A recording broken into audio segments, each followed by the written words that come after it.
Menurut ayat Quran dan hadis Nabi, itu nanti ada bermacam-macam. Ada orang beriman itu yang dimasukkan surga. Ada orang beriman itu yang dimasukkan ke dalam surga. Ada orang beriman itu yang disebut penduduk surga. Kenapa lain-lain, Pak? Karena waktu di dunia amalannya juga lain-lain. Ada orang beriman yang masuk surga. Ini paling murah tiketnya. Mau masuk surga? Kata Nabi begini, ma min abdin qala la ilaha illallah thumma mata ala dhalik illa dakhala al-jannah. Kalau seorang hamba sudah mengucap 2 kalimat syahadat, dia yakin dengan kebenaran kalimat itu sampai matinya, orang itu akan masuk surga. Abi Dzar yang waktu itu diajak bicara heran, ya Rasul kok gampang betul? Iya. Walaupun orang itu mencuri, iya. Walaupun orang itu berzina, iya. Biar dia mencuri, biar dia berzina, kalau dia sudah mengucap 2 kalimat syahadat, dia yakin dengan kebenaran kalimat itu sampai matinya, itu orang akan masuk surga. Jadi masuk surga cukup 2 kalimat syahadat, yakin sampai mati, masuk surga. Itu perkara masuk. Tapi kalau pertanyaannya diterusin, masuknya kapan, Pak? Nah, ini lain lagi urusannya. Sebab ada yang masuknya itu langsung, ada yang mampir dulu. Di sana tempat cuma 2, kalau tidak surga, neraka. Mau ke surga tapi mampir dulu, yang mampirnya jelas di neraka. Kenapa? Dalam hadis qudsi ada riwayat, nanti itu di akhirat, setelah Allah selesai mengatur penduduk surga masuk surga, yang neraka masuk neraka, Allah berkata kepada malaikat Malik, malaikat Malik, la baik ya Allah, itu bajingan-bajingan tengik, manusia-manusia durjana yang waktu di dunia tidak mau sujud, jauh dari ulama, gemar melakukan yang munkarat dan maksiat, hidup di tengah masyarakat selalu jadi bibit keonaran, kufur, sudah masuk neraka semua. Sudah ya Allah. Nah, kalau sudah, coba sekarang kamu masuk, Malik. Saya, iya, masuk neraka. Mau apa ya Allah? Kata Allah, akhriju minan nar man kana fi qalbihi misqala habatin min khardalin min iman. Kau masuk neraka, cari di dalam neraka orang-orang yang ada imannya walaupun kecil sebesar biji zarah, angkat mereka keluar. Masuk malaikat Malik ke neraka, cari orang yang ada imannya, korek-korek. Ya repot, udah pada gosong. Yang ada imannya diangkat ke atas, yang ada imannya diangkat ke atas, lalu dimandikan di Nahrul Hayat, namanya sungai kehidupan di akhirat nanti. Cakep lagi rupanya, bersih lagi wajahnya, apel di hadapan Allah. Kata Allah, bagaimana mas? Kapok nggak sampean?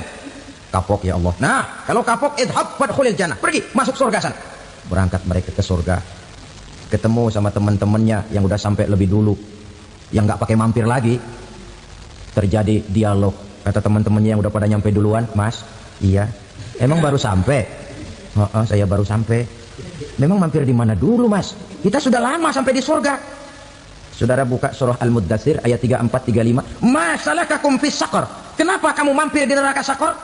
Qalu lam nakum minal musallin. Mereka menjawab, kami mampir di neraka Saqar mas, gara-gara dulunya kami waktu di dunia tidak pernah sholat. Tidak pernah sholat? Tidak pernah. Kan rumahnya dekat masjid, cuma dekat doang mas. Sholat mah enggak saya.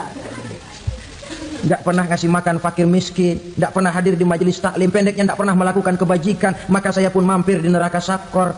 Untung betul saya punya iman mas, sedikit. Waktu hidup di dunia dulu saya pernah mengucap 2 kalimat syahadat, sekali-kalinya waktu mau kawin. Masya Allah. Untung saja kawin, kalau nggak kawin polos. Itu juga pengulu sudah setengah mati ngajarin. Asyhadu alla, asyaduaan, asyaduaan.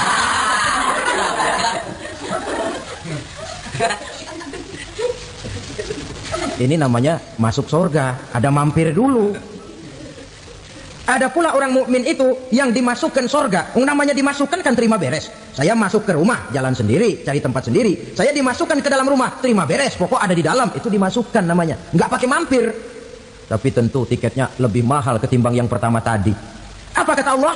Innal ladzina amanu wa 'amilus shalihat la ukaffiranna 'anhum sayyi'atihim wa la udkhilannahum jannah. Sesungguhnya orang-orang yang beriman kemudian beramal soleh, kami hapuskan segala dosa dan kesalahannya, kami masukkan mereka ke dalam surga. Lihat ayatnya, Allah yang memasukkan, kita yang dimasukkan. Tidak pakai transit, tidak usah mampir. Cuma tidak cukup syahadat, tidak cukup amanu, tapi diiringi dengan wa amilus soleh. Iman, amal, tidak cukup syahadat, lalu dibuktikan dia sholat, dia zakat, puasa, lalu dia melakukan berbagai macam kebajikan. Ini yang menyebabkan dia tidak pakai mampir di tempat yang bernama Saqar. Lalu ada pula orang mukmin itu yang disebut penduduk sorga. Wah, ini sudah VIP ini. Ashabul jannah, penduduk sorga. Siapa mereka? Kata Allah, innal ladzina amanu summa istaqamu fala khaufun 'alaihim wala hum yahzanun ulaika ashabul jannah hum fiha khalidun. Sesungguhnya orang-orang yang beriman lalu istiqamah, tetap dalam melaksanakan perintah Allah, tidak goyah, tidak labil tapi stabil, istiqamah, mereka tidak takut dan tidak bersedih hati. Mereka lah penduduk sorga. Iman, istiqamah. Tidak punya duit, sembahyang. Banyak duit, sembahyang. Miskin, sembahyang. Kaya, tetap sembahyang. Istiqamah. Kadang orang kalau susah rajin ke masjid, banyak duitnya ngelihat masjid melengos. Waktu miskin hamba Allah, setelah kaya jadi hamba harta. Bergeser, tidak ada nilai istiqomahnya. Saudara-saudara, dengan begitu penduduk neraka itu dua. Ada penduduk permanen, ada penduduk yang semi permanen. Yang semi permanen orang-orang beriman yang mempunyai dosa besar. Mereka masuk ke neraka untuk menerima azab sesuai dengan dosanya. Bila selesai masa azab itu, mereka akan diangkat untuk ditempatkan kembali ke dalam surganya Allah Subhanahu wa taala. Nah, dikala itulah saudara-saudara, ada yang disebut syafaat dari Rasulullah sallallahu alaihi wasallam. Tapi tentu jangan lupa, syafaat ini ibarat kain, menambal dia. Kita punya kain bolong-bolong sedikit, syafaat yang menambal. Salat kita ada kurang dikit, sedekah kita ada campur riak dikit, amalan kita ada tidak karena Allah dikit, kita berharap syafaat. Jadi biarlah kain masih bolong-bolong, yang penting punya kain. Tapi kalau kainnya tidak ada, yang ditambal apanya? Salat tidak, puasa tidak, zakat tidak, berharap syafaat saja. Ya, terlalu berlebihan itu. Saudara hadirin yang saya hormati, apabila selesai proses penghisaban, proses penghitungan, maka dikala itulah manusia terbagi dalam dua kelompok besar. Fariqun fil jannah wa fariqun fis sa'ir. Sekelompok orang-orang beruntung yang masuk ke dalam surga, dan sekelompok lagi masuk ke dalam neraka. Ibu-ibu, saudara-saudara kaum muslimin rahimakumullah. Pada pertemuan yang lalu sudah saya jelaskan bahwa hidup selalu berakhir dengan kematian. Apabila datang kematian menimpa seseorang, datanglah kiamat baginya. Itu yang disebut dengan kiamat kecil. Hakikatnya mati adalah perpindahan dari kehidupan di dunia ini menuju kehidupan di alam barzakh.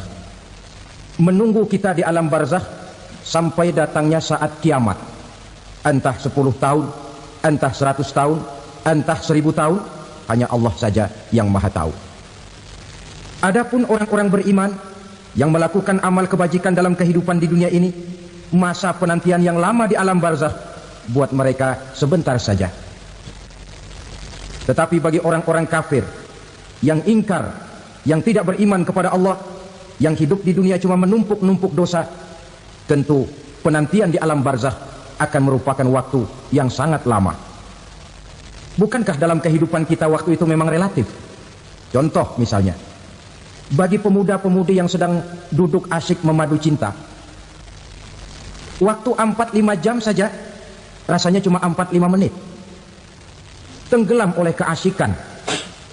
Tapi buat orang yang berbaring di rumah sakit, meratap di balik-balik, apa itu tembok derita kata lagu, di balik dinding-dinding penjara, sehari bagai seminggu, seminggu rasa sebulan, sebulan boleh jadi rasa setahun. Penantian yang sangat lama. Kapan kiamat itu akan datang? Ini rahasia Allah. Jangankan kita yang orang awam, baginda Nabi sendiri tidak diberitahu oleh Allah kapan kiamat itu akan terjadi. Tetapi sungguh pun demikian, banyak hadis-hadis yang menjelaskan ciri atau tanda-tanda datangnya kiamat. Nah, kalau sudah bicara soal tanda, tanda kiamat itu ada dua. Pertama yang disebut alamatus sughra, tanda-tanda kecil. Ini waktunya masih ada tenggang. Ada yang dinamakan alamatul kubra, tanda-tanda besar, artinya kiamat sudah diambang pintu. Apa tanda-tanda kecil dari datangnya hari kiamat itu? Misalnya kata Nabi, apabila ilmu sudah diangkat oleh Allah, artinya apabila ulama sudah banyak wafat, minat orang belajar agama berkurang, lalu kebodohan nampak merajalela di mana-mana, zina dikerjakan secara terbuka, minuman-minuman keras jadi kebanggaan, itu termasuk di antara tanda-tanda kecil terjadinya hari kiamat.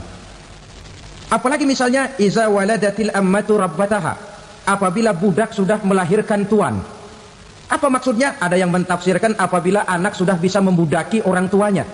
Orang tua yang melahirkan dia, yang membesarkan dia, demi setelah si anak besar jadi orang berpangkat, bertitel, berharta, berkedudukan, jadilah orang tua itu budaknya.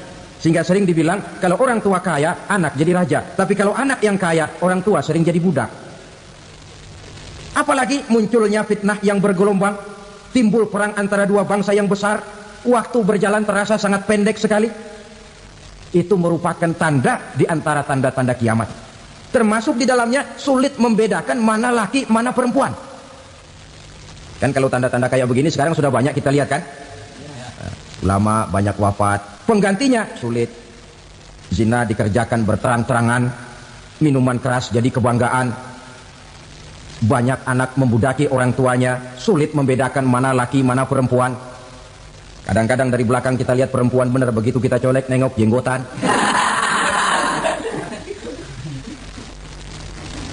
Ini termasuk tanda-tanda kecil, masih ada tenggang sampai akan terjadinya kiamat itu. Nah, yang dimaksud dengan tanda-tanda besar, ini tanda besar artinya kiamat sudah diambang pintu. Pertama, matahari terbit dari sebelah barat. Apabila matahari sudah terbit dari arah sebelah barat, tertutuplah sudah pintu taubat. Bersabda Nabi kita, la taqumus sa'atu hatta tatlu'a asy-syamsu min maghribiha. Tidak akan datang hari kiamat sampai matahari terbit dari arah sebelah barat. Wa iza tala'at, manakala matahari telah terbit dari arah sebelah barat, wa ra'ahan nasu, manusia banyak menyaksikan itu, amanu ajma'un, mereka pun lalu beriman. Yang tadinya kafir, yang tadinya ingkar, yang tadinya membangkang, setelah melihat matahari terbit dari sebelah barat, buru-buru beriman, berlomba-lomba mengucap dua kalimat syahadat. Tapi apa yang terjadi? Kata Nabi, wadzalika hina la yanfa'u nafsan imanuha lam takun amanat min qabl.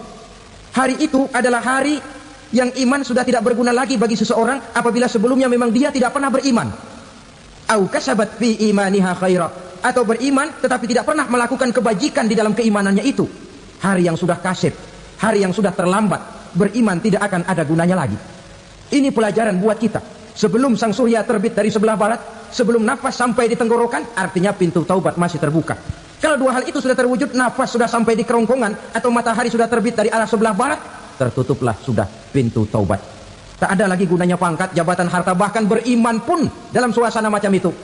Too late, kata orang Kulon. Sudah terlambat. Matahari terbit dari arah sebelah barat. Itu tanda besar, artinya kiamat sudah diambang pintu. Lalu apalagi tanda besar?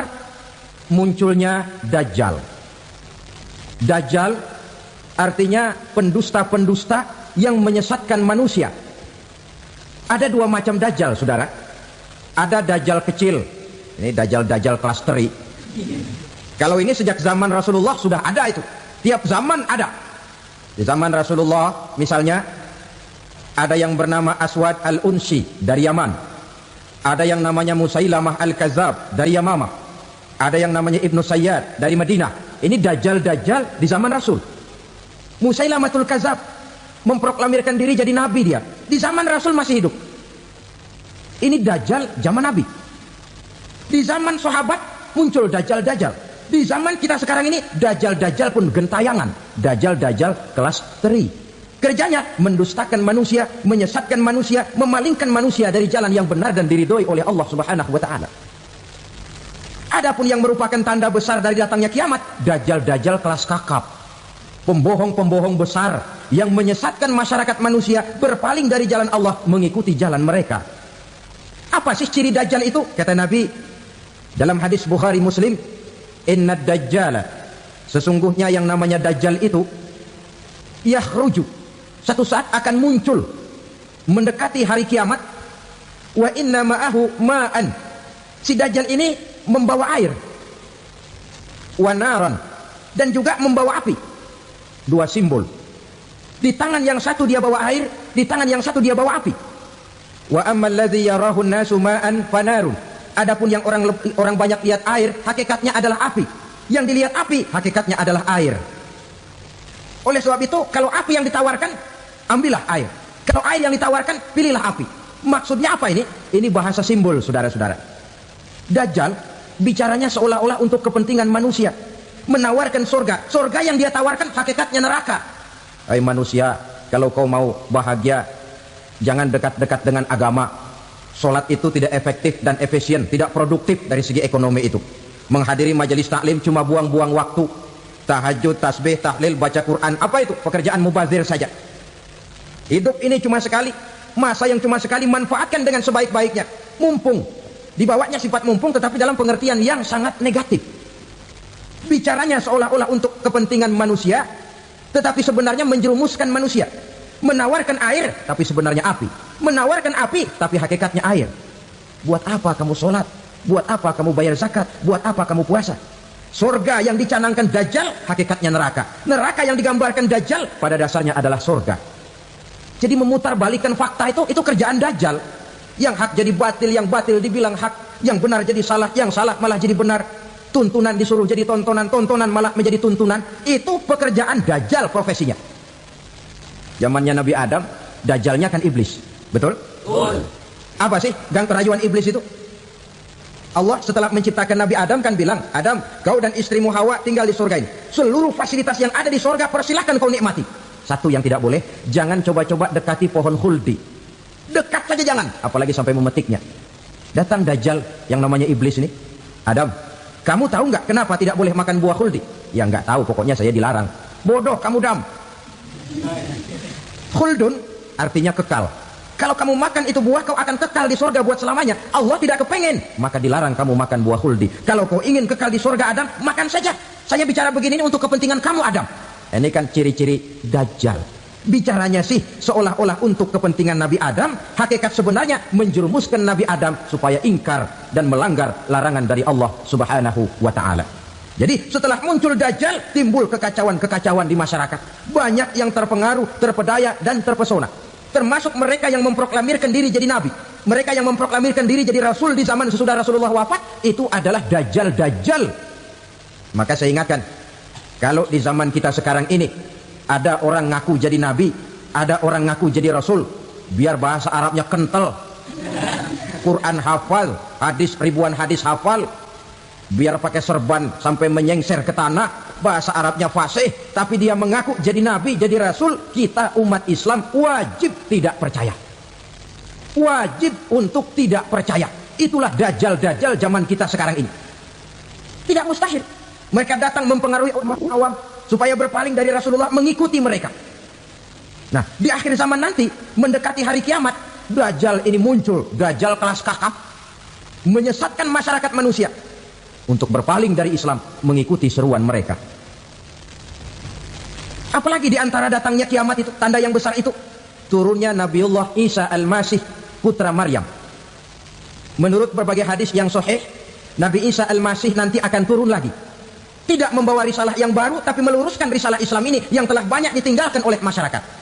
Bahkan ada hadis menjelaskan beliau akan membunuh Nabi, mematahkan kayu-kayu salib, lalu melaksanakan haji dan umrah mengikuti syariat Nabi Muhammad, bukan membawa agama baru. Menjadi semacam mujaddid, reformer, menyelamatkan manusia dari bisikan Dajjal. Bahkan ada riwayat yang menjelaskan bahwa Nabi Isa berhasil mengalahkan Dajjal, mengembalikan masyarakat manusia kembali kepada ajaran Islam yang datang dari Allah, dibawa oleh Rasulullah sallallahu alaihi wasallam. Dengan kata lain, turunnya Nabi Isa bukan sebagai nabi dan rasul baru, tetapi mengikuti syariat Nabi kita Muhammad sallallahu alaihi wasallam. Saudara hadirin, ibu-ibu hadirat yang saya hormati, kemudian apalagi di antara tanda-tanda besar akan datangnya kiamat itu? Keluarnya asap atau awan. Kata Nabi, inna min asratis sa'ah duhanan yamla'u ma bainal masyriqi wal maghrib. Di antara tanda-tanda kiamat, munculnya awan antara langit dan bumi. Ini pun diperkuat dalam surah Ad-Dukhan ayat 10. Fartaqib yauma ta'tis sama' bidukhanin mubin fayughshan nas hadza azabun alim.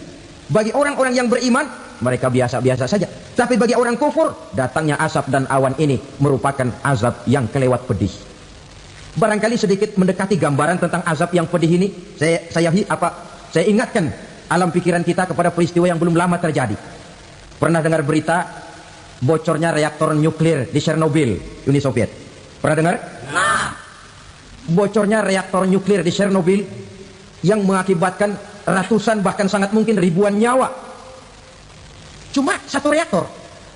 Bagaimana kalau seluruh cadangan nuklir yang dimiliki oleh para negara adik kuasa ini diledakkan? Bahkan yang konon menurut catatan, cadangan nuklir yang dimiliki bersama oleh Amerika dan Rusia sekarang ini sudah sanggup memusnahkan 6 miliar manusia. 1,5 kali lebih banyak dari jumlah manusia yang nongkrong di permukaan bumi ini. Saudara-saudara hadirin yang saya hormati, lalu saat mendekati hari kiamat, apalagi tandanya? Setelah Nabi Isa wafat, pada saat turunnya yang kedua kali, lalu Allah meniupkan angin sejuk. Semua orang-orang beriman, orang-orang baik wafat, sehingga penghuni bumi ini cuma tinggal lagi terdiri dari orang-orang kafir. Tidak ada lagi di bumi ini yang bisa mengucapkan Allah. Sehingga dalam hadis qudsi itu ada keterangan, Innallaha azza wa jalla yaqulu li Israfil. Allah pernah pesan kepada malaikat Israfil. Kata Allah, Israfil, idza sami'ta qailan yaqul Allah Allah fa akhirin nafakh 40 sanatan ikraman liqailiha. Hai Israfil, apabila kau dengar di permukaan bumi masih banyak orang yang mengucapkan Allah Allah, maka tunda sangkakala kiamat itu 40 tahun. Untuk apa? Ikraman liqailiha, menghormati orang yang mengucapkan Allah Allah itu. Wah, jadi karena sekarang masih banyak yang mengucapkan Allah, besar hatilah kita, masih jauh kiamat itu. Tapi jangan lupa, kiamat pribadi, kiamat kecil itu yang gak kita sangka-sangka. Ajal datang mencabut nyawa, itu kiamat pribadi, dan itu yang pasti kita hadapi, dan itu yang membuat kita tidak boleh bersikap main-main di dalam kehidupan sekarang ini.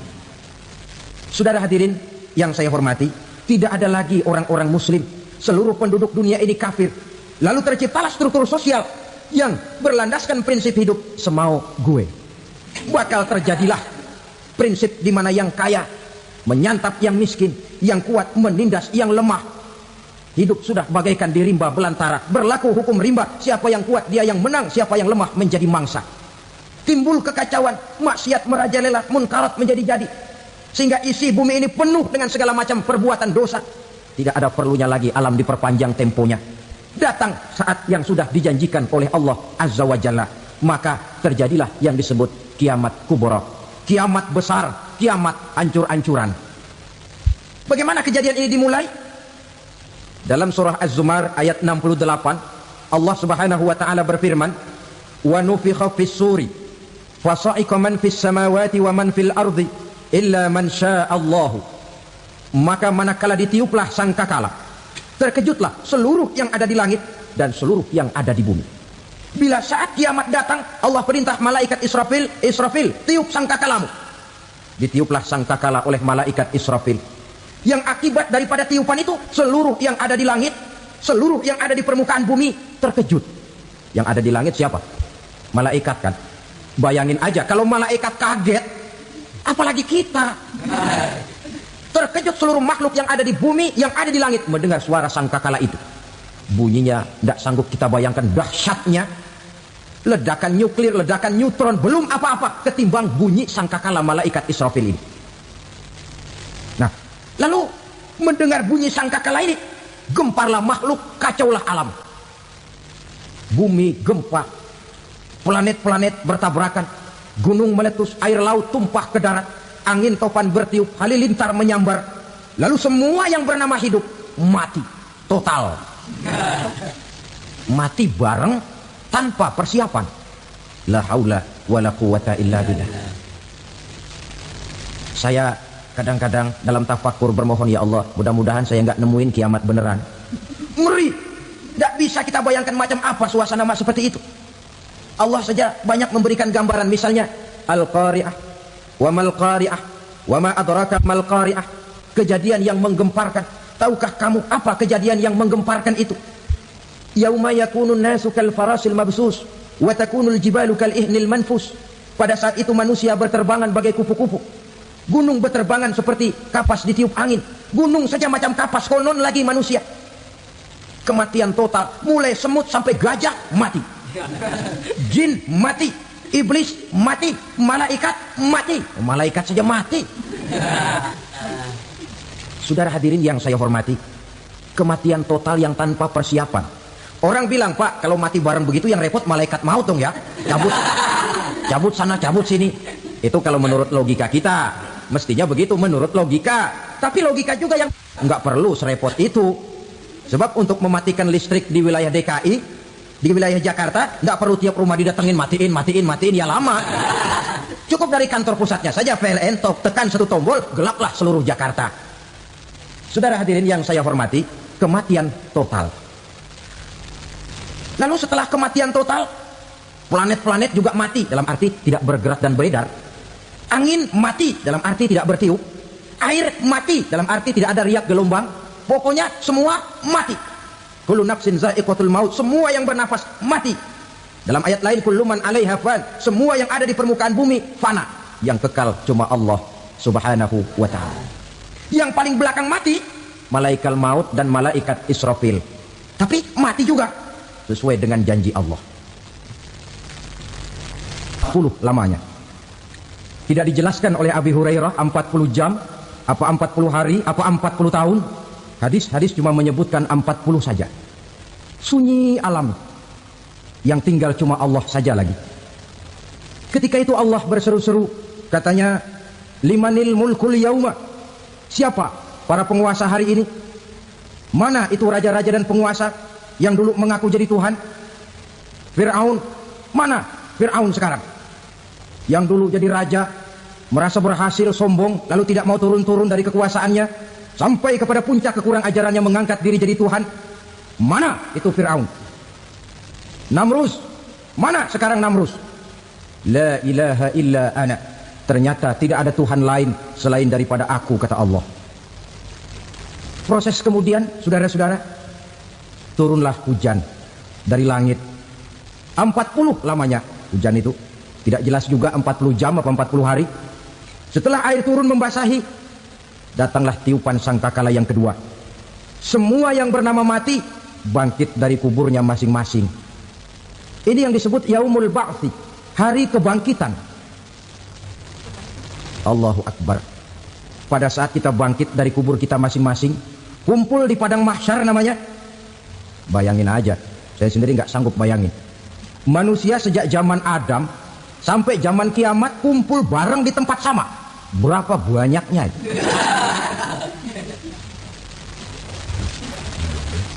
Dan yang luar biasa menurut satu riwayat, pada saat bangkit itu, Masya Allah, roman muka kita berubah, disesuaikan dengan amalan kita waktu di dunia ini.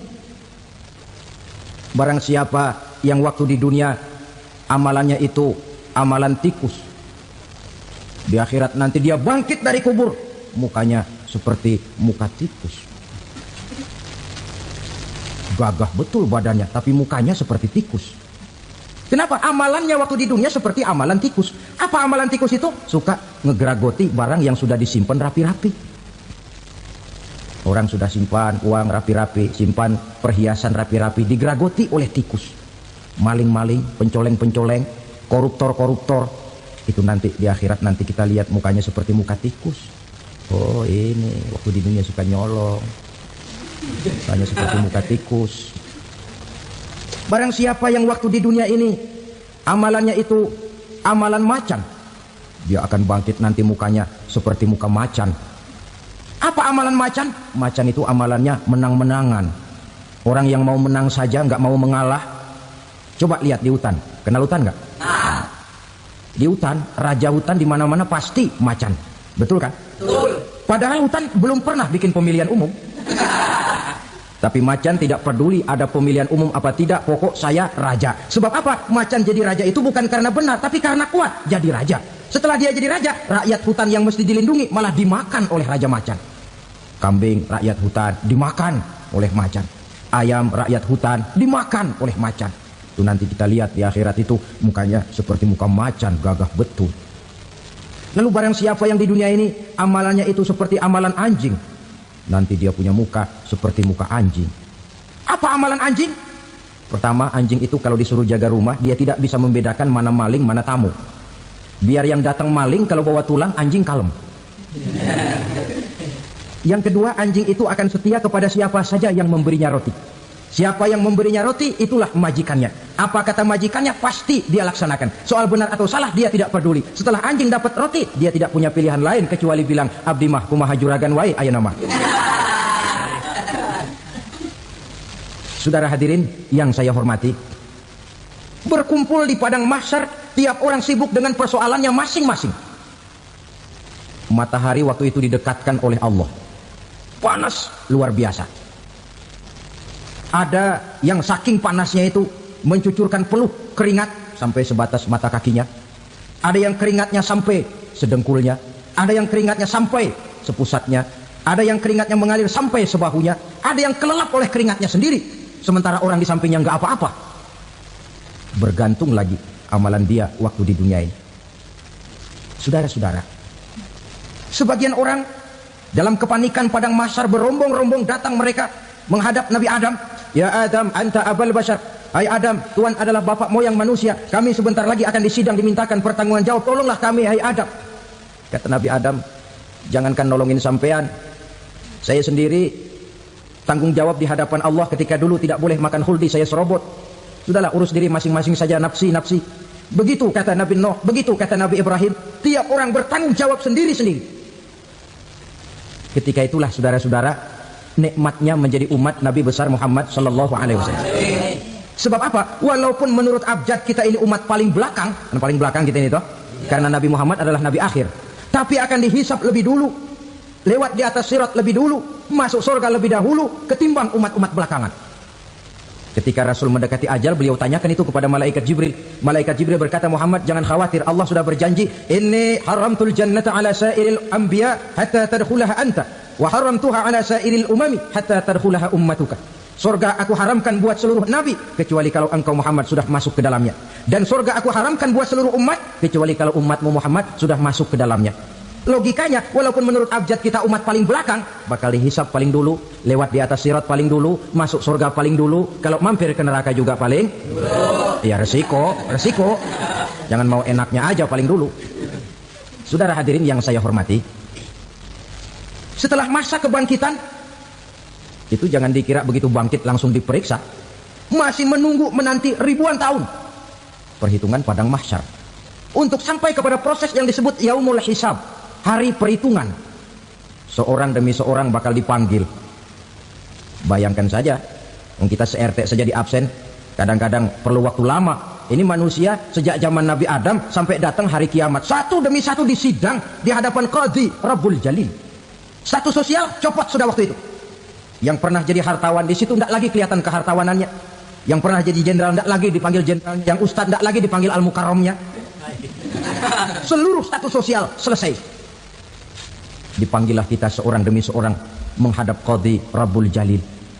Bagaimana proses penghisaban itu? Pertama, proses tanya jawab. Di antaranya ada hadis menyatakan, lan tazula qadama 'abdin yaumal qiyamah hatta yus'ala an arba'i khisalin. Besok di hari kiamat tidak akan bergeser telapak kaki seorang hamba sampai dia ditanya lebih dulu tentang 4 persoalan. Tentang ilmunya, kemana ilmu itu diamalkan? Tentang umurnya, di mana umur itu dihabiskan? Tentang masa mudanya, kemana masa muda itu dipakai? Tentang hartanya, dari mana harta itu didapat dan kemana harta itu dibelanjakan. Ini termasuk proses tanya jawab. Jadi kalau istilah pengadilan dunia, nama Fulan bin Fulan. Kamu waktu di dunia diberikan umur panjang untuk apa? Pernah mengalami masa muda, kemana kau habiskan masa remajamu? Kau diamanahkan ilmu, dengan apa ilmumu kau amalkan? Kau diberikan harta, dari mana harta kau dapat, kemana kau belanjakan? Tak seorang pun yang bisa mungkir. Sebab apa? Dikala itu yang menjadi saksi bukan orang. Yang menjadi saksi adalah seluruh anggota badan kita. Tangan bicara, kaki jadi saksi terhadap seluruh amalan yang pernah kita kerjakan pada saat kehidupan di alam dunia ini. Selesai proses tanya jawab, lalu diperlihatkan buku catatan kita waktu hidup di dunia ini. Jangan lupa Allah itu menyiapkan 2 superkomputer kepada kita. Sebelah ditempelin sebelah kanan, yang sebelah tempelin di sebelah kiri. Komputer itu namanya Raqib dan Atid. 2 malaikat yang apabila baik kita lakukan, refleks saja akan menulis kebajikan kita. Jahat kita kerjakan, akan tertulis. Catatan itu nanti diperlihatkan kepada kita.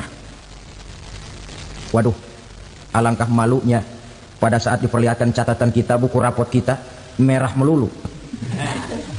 Barangkali diperiksa sambil diomelin, brengsek lo. Buku merah melulu begini, bagaimana waktu hidup di dunia? Tidak cukup diperlihatkan buku catatan kehidupan, rekaman kehidupan. Rekaman kehidupan kita secara utuh sejak terlahir sampai ajal datang merenggut nyawa.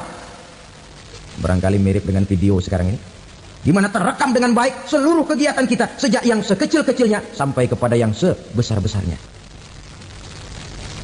Untuk kemudian kita pun menerima balasan. In khairan fa khairun wa in syarran fa syarrun. Kalau baik ya baik balasannya, kalau jahat ya jahat juga balasannya. Catatan-catatan kita diberikan. Kalau banyak kebajikannya diberikan di tangan kanan dengan cara yang halus. Kalau banyak kejahatannya diberikan dari sebelah kiri atau dilempar dari belakang. Itulah sebabnya sejak di dunia ini kita sudah mohon kepada Allah. Ketika berwudu membasuh tangan kanan, apa kita bilang? Allahumma a'tini kitabi biyamini wa hasibni hisaban yasira. Ya Allah, berikan saya kitab di tangan kanan, dan kalau saya memang perlu dihisab, hisablah saya yang seringan-ringannya.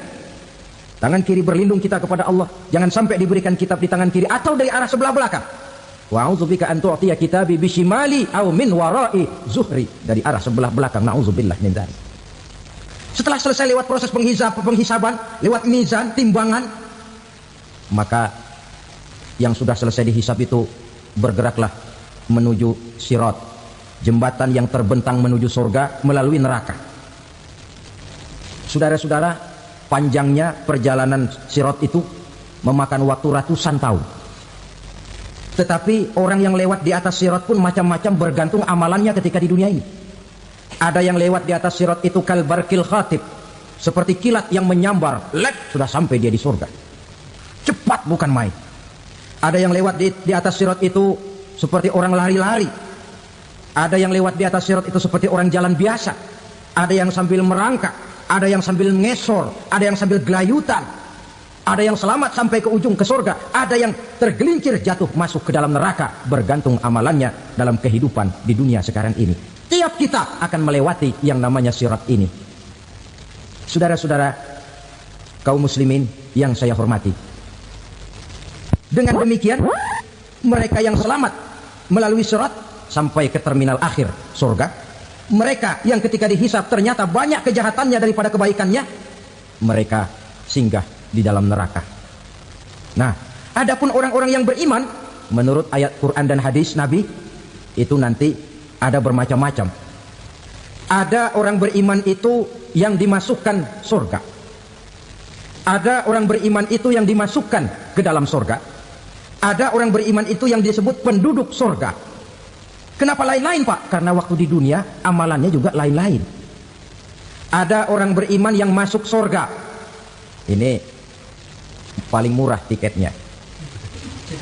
Mau masuk surga? Kata Nabi begini, ma min abdin qala la ilaha illallah thumma mata ala dhalik illa dakhala al-jannah. Kalau seorang hamba sudah mengucap dua kalimat syahadat, dia yakin dengan kebenaran kalimat itu sampai matinya, orang itu akan masuk surga. Abi Dzar yang waktu itu diajak bicara heran, ya Rasul kok gampang betul? Iya. Walaupun orang itu mencuri, iya. Walaupun orang itu berzina, iya. Biar dia mencuri, biar dia berzina, kalau dia sudah mengucap dua kalimat syahadat, dia yakin dengan kebenaran kalimat itu sampai matinya, itu orang akan masuk surga. Jadi masuk surga cukup dua kalimat syahadat, yakin sampai mati, masuk surga. Itu perkara masuk. Tapi kalau pertanyaannya diterusin, masuknya kapan, Pak? Nah, ini lain lagi urusannya. Sebab ada yang masuknya itu langsung, ada yang mampir dulu. Di sana tempat cuma dua, kalau tidak surga, neraka. Mau ke surga tapi mampir dulu, yang mampirnya jelas di neraka. Kenapa? Dalam hadis qudsi ada riwayat, nanti itu di akhirat, setelah Allah selesai mengatur penduduk surga masuk surga, yang neraka masuk neraka, Allah berkata kepada malaikat Malik, malaikat Malik, la baik ya Allah, itu bajingan-bajingan tengik, manusia-manusia durjana yang waktu di dunia tidak mau sujud, jauh dari ulama, gemar melakukan yang munkarat dan maksiat, hidup di tengah masyarakat selalu jadi bibit keonaran, kufur, sudah masuk neraka semua. Sudah ya Allah. Nah, kalau sudah, coba sekarang kamu masuk, Malik. Saya, iya, masuk neraka. Mau apa ya Allah? Kata Allah, akhriju minan nar man kana fi qalbihi misqala habatin min khardalin min iman. Kau masuk neraka, cari di dalam neraka orang-orang yang ada imannya walaupun kecil sebesar biji zarah, angkat mereka keluar. Masuk malaikat Malik ke neraka, cari orang yang ada imannya, korek-korek. Ya repot, udah pada gosong. Yang ada imannya diangkat ke atas, yang ada imannya diangkat ke atas, lalu dimandikan di Nahrul Hayat, namanya sungai kehidupan di akhirat nanti. Cakep lagi rupanya, bersih lagi wajahnya, apel di hadapan Allah. Kata Allah, bagaimana mas? Kapok nggak sampean? kapok ya Allah. Nah, kalau kapok, idhab fadkhulil jannah. Pergi, masuk surga sana. Berangkat mereka ke surga. Ketemu sama teman-temannya yang udah sampai lebih dulu, yang nggak pakai mampir lagi. Terjadi dialog. Kata teman-temannya yang udah pada nyampe duluan, Mas, iya, emang baru sampai? Saya baru sampai. Memang mampir di mana dulu, Mas? Kita sudah lama sampai di surga. Saudara buka surah Al-Muddatsir ayat 34-35. Masalakakum fis saqar? Kenapa kamu mampir di neraka Saqar? Qalu lam nakum minal musallin. Mereka menjawab, kami mampir di neraka Saqar, Mas, gara-gara dulunya kami waktu di dunia tidak pernah sholat. Tidak pernah sholat? Tidak pernah. Kan rumahnya dekat masjid, cuma dekat doang, Mas. Sholat mah enggak saya. Tidak pernah ngasih makan fakir miskin, tidak pernah hadir di majelis taklim, pendeknya tidak pernah melakukan kebajikan, maka saya pun mampir di neraka Saqar. Untung betul saya punya iman, Mas, sedikit. Waktu hidup di dunia dulu saya pernah mengucap 2 kalimat syahadat, sekali-kalinya waktu mau kawin. Masya Allah. Untung saja kawin, kalau nggak kawin polos. Itu juga pengulu sudah setengah mati ngajarin. Asyhadu alla, asyhadu an, asyhadu an.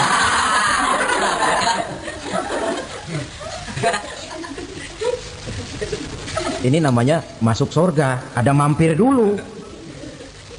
Ada pula orang mukmin itu yang dimasukkan surga. Namanya dimasukkan kan terima beres. Saya masuk ke rumah, jalan sendiri, cari tempat sendiri. Saya dimasukkan ke dalam rumah, terima beres, pokok ada di dalam, itu dimasukkan namanya. Nggak pakai mampir. Tapi tentu tiketnya lebih mahal ketimbang yang pertama tadi. Apa kata Allah? Innal ladzina amanu wa 'amilus shalihat la ukaffiranna 'anhum sayyi'atihim wa la udkhilannahum jannah. Sesungguhnya orang-orang yang beriman kemudian beramal soleh, kami hapuskan segala dosa dan kesalahannya, kami masukkan mereka ke dalam surga. Lihat ayatnya, Allah yang memasukkan, kita yang dimasukkan. Tidak pakai transit, tidak usah mampir.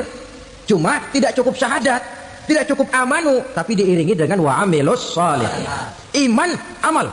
Tidak cukup syahadat, lalu dibuktikan dia sholat, dia zakat, puasa, lalu dia melakukan berbagai macam kebajikan. Ini yang menyebabkan dia tidak pakai mampir di tempat yang bernama Saqar. Lalu ada pula orang mukmin itu yang disebut penduduk surga. Wah, ini sudah VIP ini.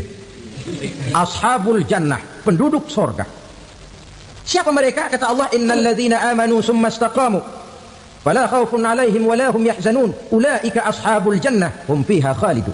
Sesungguhnya orang-orang yang beriman lalu istiqamah, tetap dalam melaksanakan perintah Allah, tidak goyah, tidak labil tapi stabil, istiqamah, mereka tidak takut dan tidak bersedih hati. Mereka lah penduduk surga. Iman, istiqamah. Tidak punya duit, sembahyang. Banyak duit, sembahyang. Miskin, sembahyang. Kaya, tetap sembahyang. Istiqomah. Kadang orang kalau susah, rajin ke masjid. Banyak duitnya, ngelihat masjid melengos. Waktu miskin hamba Allah, setelah kaya jadi hamba harta. Bergeser, tidak ada nilai istiqomahnya. Saudara-saudara, dengan begitu penduduk neraka itu dua. Ada penduduk permanen, ada penduduk yang semi permanen. Yang semi permanen orang-orang beriman yang mempunyai dosa besar. Mereka masuk ke neraka untuk menerima azab sesuai dengan dosanya.